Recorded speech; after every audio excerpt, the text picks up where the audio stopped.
I'm walking along an ancient Roman road right here beneath my feet. But it's not just any Roman road. This Roman road was called the Diolkos. This is a tramway where boats were dragged in the ancient world.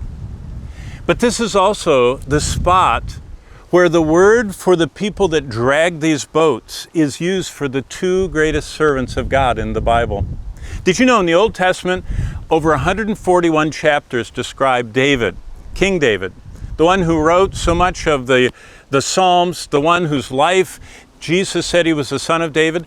So David is huge, the most written about man in the Old Testament. In the New Testament, the man that wrote most of the New Testament, the man that touched more lives than anyone else is the Apostle Paul.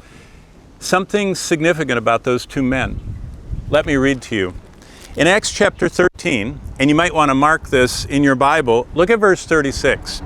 It says, "For David, after he had served his generation," it says he fell asleep and was buried with his fathers. David served his generation. Now let's do a word study. Greek language, what's the word serve? There are many words for serve. There's diakonoi and there's douloi, the servants that are slaves. But that's not the word God uses. He uses the word for the slaves that drag boats. What's significant is the lowest level slave, the huperetes, is the word that's right here. For David, after he had hupereted the Lord. David was an underrower of Christ. When we get to the end of the Bible, Revelation 2, there's only two things left: God and his servants. God and his bond slaves. Do you want to be the greatest servant of the Lord possible? Emulate David, who served God's purpose in his generation. God wrote his epitaph. It said, David served the will of God in his generation. He was a huperetes to God. You want to know how Paul did so much? Same thing. You want to know how I can accomplish and you can accomplish great things for the Lord? Say, Lord, I want to be your servant. I want to surrender to you today. Do you know what servanthood is? One day at a time.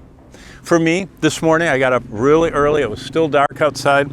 And when I got out of bed, no matter where I am, I always see this little circle on the floor that I step into. And I stand there for a moment, and I look up and I say, Lord, you've given me another day. I want to serve you today. Simple, but transformative. Have you surrendered your life back to Jesus Christ today? Right here on the Diolkos, David, God's servant, Paul, God's servant. I want to serve the Lord.